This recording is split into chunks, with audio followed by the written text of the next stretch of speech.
What is going on, y'all? I just finished up playing a ton of Marvel Snap on the post-patch meta. Let's take a look at the best decks on day one of this weird new metagame. One of the major decks that's taking off right now is a very vertically inclined Moonstone deck that is really going all in on combining Mr. Fantastic with Moonstone and Onslaught. Onslaught gives this deck a new dimension of verticality, which is helpful because there is a lot of verticality in the metagame right now as people are trying a lot of Hela. We'll get to that one in just a bit. That verticality can be very helpful in the context of being able to go tall enough as a mid-range Wiccan deck to actually contest against some of these decks that go extremely tall, like Move, Bounce, and Hela.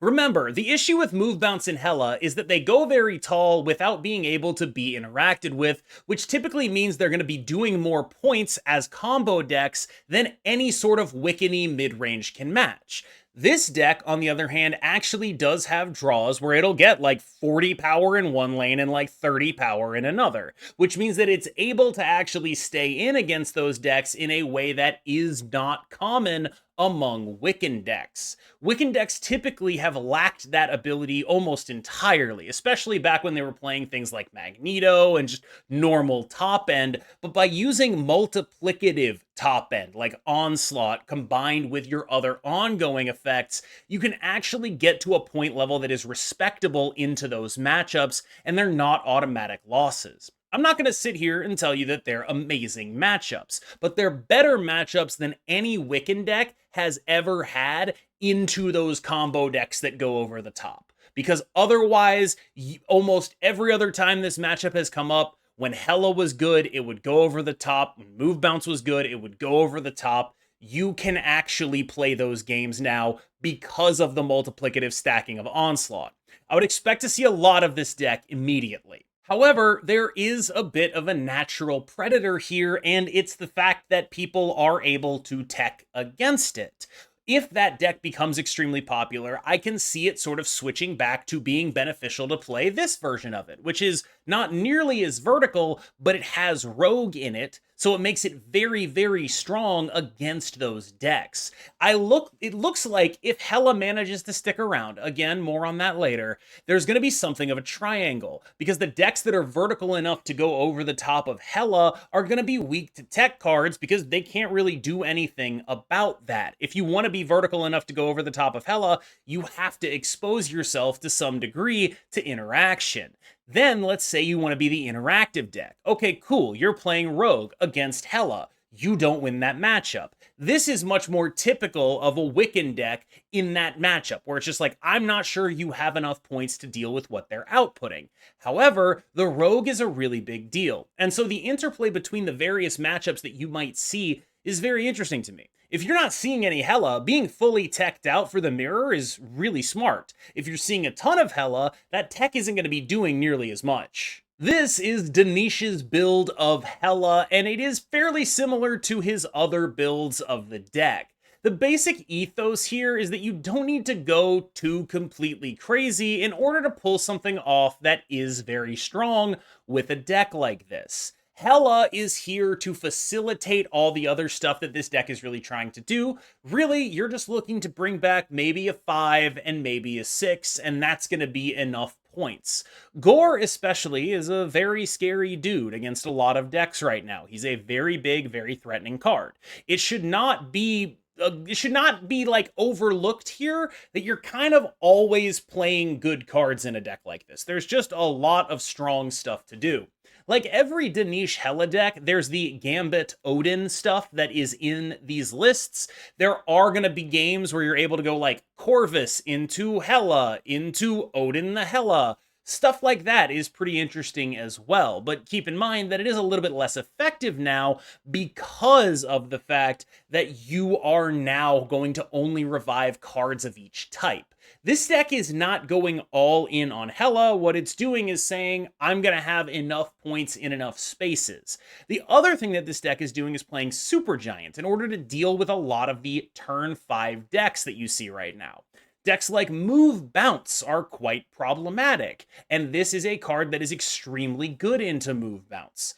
I think that Move Bounce ends up being a really good pick into Hela and into the Moonstone decks right now, so having some pre-built tech for it can be really beneficial. This isn't the only way to play Hela, but Danish is sort of a resident Hela expert, so I am going to trust what he's saying, and I did play against it, and it seemed pretty strong to me. If you want to play a bit more normally and focus on specific targeted discards, we of course have Death as a way of making sure that Hela brings back an 8-cost card, and Silver Samurai to target Gore and also disrupt your opponent.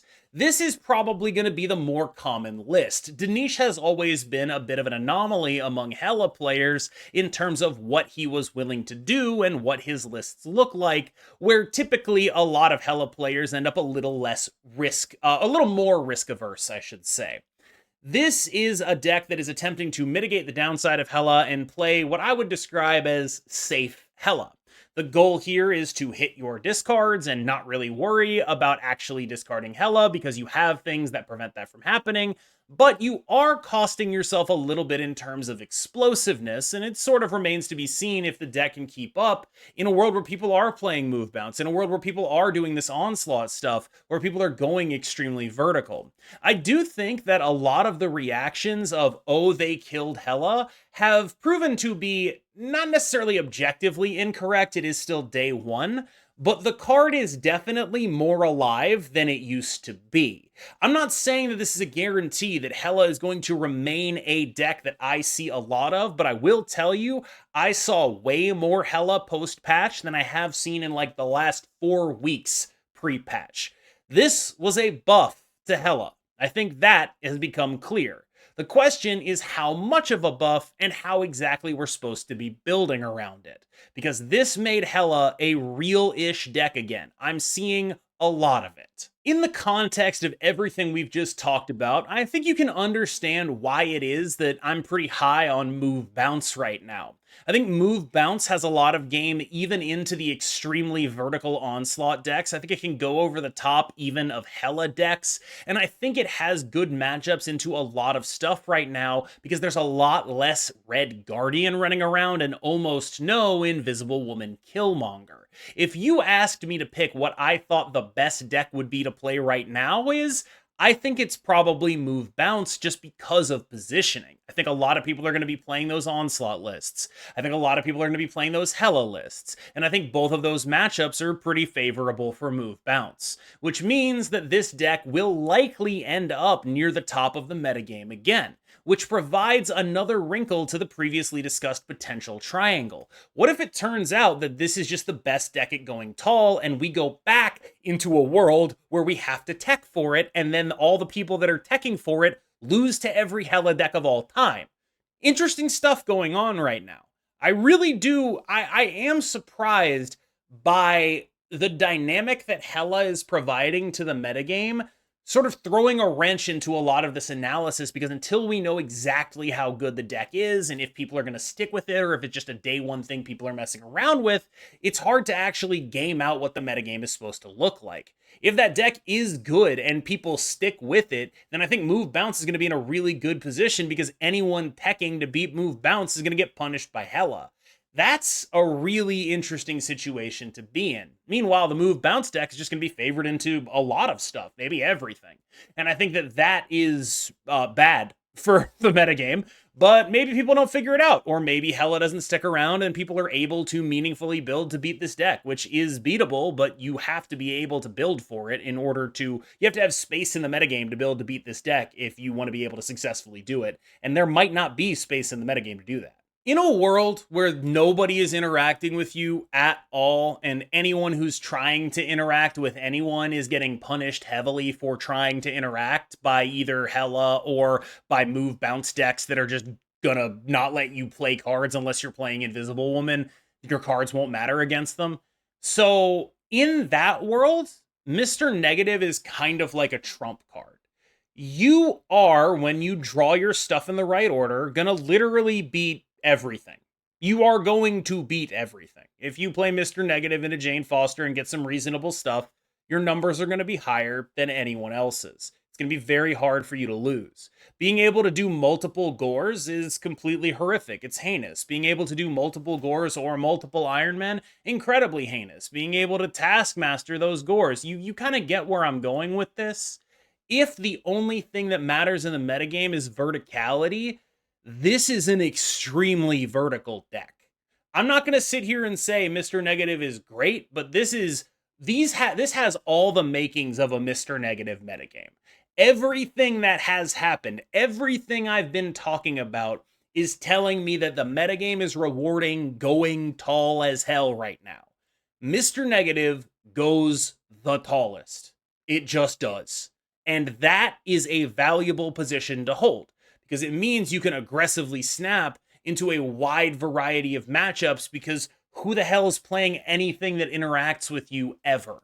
And that is when Mr. Negative is at its best. When it's able to confidently snap. When it's able to say, I did my thing, I am going to snap. There's nothing in this metagame that interacts with me in a meaningful way. I think this could be a really good sign for a deck that has languished for a while. A lot of people expected that the Scream nerf was a little bit too harsh, and I don't really think that's true, but let's game it out. All right, so Scream lost a point of power and the Luke Cage interaction.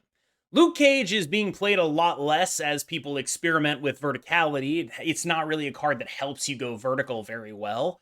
And so a lot of Luke Cage decks end up struggling into Hela unless you have some way of going vertical.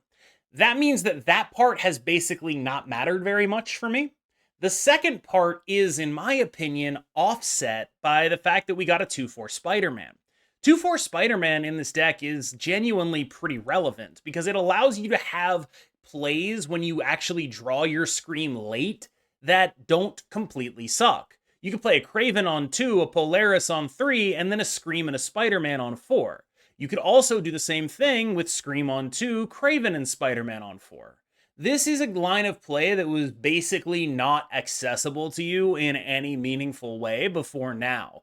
I can't tell you how many times I've done things like play Scream on turn 3 because what the hell else am I going to do? I'm not going to wait until turn 5 for it. I got to get it out there and then play stuff on 4 and 5 to move stuff around. Having that extra flexibility and that extra, I would argue, strength on Spider-Man, I think this deck in an absolute sense is better. In a contextual sense, though, I think Scream is in a little bit of trouble. And it's not necessarily the fault of anyone other than Hela, really. But when Hela is around, she sort of forces these vertical metagames on people. Scream is not good at going vertical. Scream is a good horizontal deck. It wants to play mid-range matchups where it is the bigger scaler than anything else you have. It wants to mess you up and mess around with stuff. It's not a deck that is good into combo decks. It's not good into Mr. Negative. It's not good into Hela. It is actually kind of okay into move bounce, but if they're able to get something scaling, it's a little bit tough even there.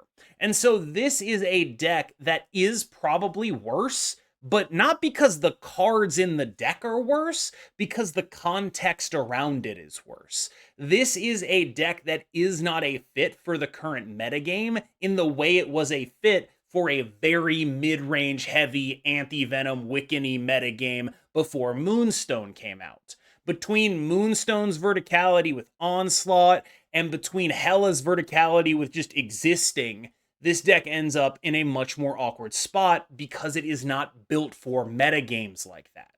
I do think, though, it kind of did get stronger, like in an absolute sense. In a relative sense, I think it got weaker because a lot of its competition is stuff it's not good at dealing with. But in an absolute sense, I'm pretty sure the 12 cards in the deck are stronger on the whole right now than they were. I feel like I've been kind of abusing the word verticality here, and this might be the last time I say it. I doubt it, but this is a deck that, again, we're talking entirely in terms of how many points you can put on the board. Discard can put a ton of points on the board. I'm not sure it ends up holding up long term because when I look at this, I see a deck that is generally going to be able to go less vertical than something like Hela, generally going to be able to go less vertical than something like Move Bounce, generally going to be able to go less vertical than something like Mr. Negative. But it is very consistent and it is pretty close to that output. And I don't want people to look at this and be like, oh, I don't think it's going to be that good. I think discard is going to be a perfectly playable deck. I don't think it's going to be like tier S or tier A, but this will be like a solid tier 2.5, tier B kind of like good deck where it's like, this is worth respecting. You can lose to this. It will be able to do things to you. I can see this being a real player in this metagame, especially after Bullseye comes out. Discard is a genuinely interesting concept in a world where it is able to go as incredibly vertical as Bullseye seems to allow it to do. Like, if the deck gets like a 3, 11, that's pretty helpful. When Hela is good, that means people want to start bringing back Clog. And Hela is good enough to see play, which means people are bringing back Clog. I don't think there's really a ton to detail about Clog as a whole. One of the good things about Marvel Snap is that Clog does exist as a counter to these extremely vertical metas. In a world where everyone is going very, very tall, preventing them from playing cards is a really good way to stop them from going very, very tall. That is the utility that Clog has. We don't know exactly what the best Clog deck is going to be. There's a bunch of different varieties. This one is the baseline one that is just like the typical, I like to call it, depression Clog. The magic, Red Hulk, just big guy, do stuff, clog lanes, all that stuff.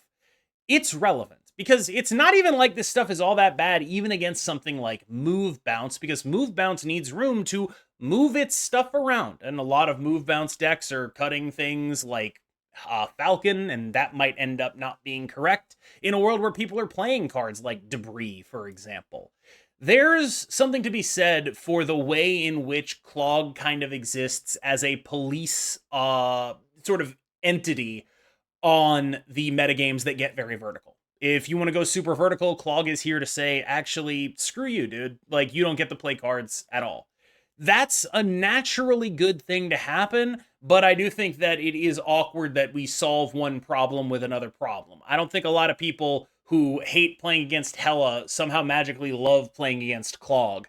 The solution to non-games probably shouldn't be non-games. That said, there is a lot of argument for a deck like this because of everything we've talked about, right? Like, we talked about how Mr. Negative, okay, that's going to go the most vertical. You know what beats me Mr. Negative is like Clog can beat Mr. Negative. A good Clog draw is just going to say they don't even get to play cards. Yeah, that's pretty good, right? Like, it's not a guarantee. There's some really strong stuff Mr. Negative can do, even in that context, but a good Clog draw is going to be really good against basically every vertical deck. And that is a real thing to focus on right now. It's very strong. I've been messing around with various Fenris Wolf Quicksilver builds. I haven't found anything that I love, but again, like, one of the things about Hela is we have a lot of tools to deal with it now that we didn't last time. Fenris Wolf is obviously an amazing tool against that deck. It is quite strong. There is nothing like taking an Infinite from your Hela opponent and bringing it to your side of the board. This is a very strong card against a bunch of different stuff that Hela is able to bring to bear. I'm interested to see what ends up happening with decks like this, because I worry personally that they're a little over-indexed for Hela and under-indexed for all of the other stuff that can go vertical. We talked about this when we talked about Rogue in the Moonstone decks, where it's like, okay, you're extremely indexed for one matchup. With the Rogue decks, you're really indexed for Onslaught. With Fenris Wolf, you're really indexed for Hela. But if you run into the other decks that are going vertical, you're not going to really have the stuff that can deal with them. And so I'm not really sure if it's profitable or fruitful to actually do this. But I think everyone who's watched me knows how much I dislike Hela and why I'd be interested in trying stuff like this. Alt build is here, and it's much more reactive. It's looking to solve the problem of your tech isn't relevant by having some tech for every matchup. Enchantress is a card I would expect to see a little bit more of because of the prevalence of this Onslaught crap. Like, there is just a lot of value in having the card Enchantress in your deck. The problem is, Onslaught's like pretty big, and Moonstone is like pretty big. Like, that's a 4-6 and a 6-8. Like, your Enchantress might not have enough stats to win that lane. It's really interesting in terms of the dynamic here. Again, the main premise is just like, I want to have something that answers this stuff in a mid-range shell. I'm not sure I've found it yet. And until I do, it's probably a Move Bounce angle. Finally, we've got a Stefan AV Moonstone cook. Stefan at this point is like the Malekith anti-venom guy in my head. Just like an absolute sicko for these cards. And this is his build that attempts to address the issues of, I would say it again, verticality. So Luke Cage is typically not a deck that is able to go incredibly tall. The Iron Man stuff, especially Iron Man Mystique, because Mystique can be Moonstoned, is a really good way of making that happen. Ravona into Moonstone discounts those cards by 2. There's a lot of ways to actually get tall in a deck like this that are not typically available to anti-venom decks. And so you can see the emphasis in going tall that the sort of rise of Hela and Move Bounce and the Onslaught decks have sort of enforced on the metagame. That's what things seem to be about right now, and this is an example of a tried and true shell that is adapting to be about the things that the metagame cares about. All right, y'all, thank you so much for watching the video. What have you been succeeding with? Let me know in the comments below. As always, please remember, this is a day one decks video. It is not a tier list, nor is it an exhaustive list of decks. I don't want to see any comments that are like, oh, I can't play any of these decks, because these are not all the decks that are playable. These are just the day one survey of stuff that I saw and stuff I think is good. It is not rigorous the same way a tier list is going to be, okay? I need y'all to understand that, because I get a lot of comments on these that treat it similarly to the tier list. It's not that. It's day one. It's too early to say that you can't play anything because we're still got a lot to explore. With all of that said, thank you so much for watching. I've been KM Best. You've been phenomenal, and I will see you in the next one.